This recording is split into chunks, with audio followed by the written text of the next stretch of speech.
Binaklas ng Cotabato Electric Cooperative ang mga mahahabang linya ng fiber optic cables at mga network access point boxes sa iba't ibang bahagi ng kanilang service area. Ang hakbang na ito ay bahagi ng clearing operations laban sa mga telecommunication companies na hindi sumusunod sa Joint Pole Agreement o kasunduan sa tamang paggamit ng poste ng kuryente. Ayon sa kooperatiba, karamihan sa mga violators ay mga local internet service providers na basta na lamang nagkakabit ng linya na walang kaukulang permit at hindi sumusunod sa safety standards ng installation. Binigyang diin ng Cotelco na ang pagsasantabi sa JPA ay hindi lamang paglabag sa batas kundi bantay sa kaligtasan ng publiko dahil sa pagkakabuhol-buhol at hindi maayos sa pagkaka-install ng kable. Sa ginawang operasyon, tune-tuneladang kable ang nakumpiska matapos mapatunayang walang kaukulang koordinasyon sa kooperatiba bago isagawa ang aktibidad. Babala ng pamunuan, hindi sila magdadalawang isip na putulin ang mga linya ng anumang telco na pilit sumusuway sa itinakdang proseso at rekisito ng gobyerno.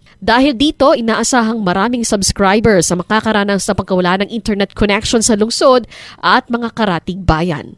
Nagpapaalala ang Cotelco sa mga telco providers na may mga pending na dokumento na agad itong asikasuhin upang hindi maperwisyo pa ang kanilang kliyente.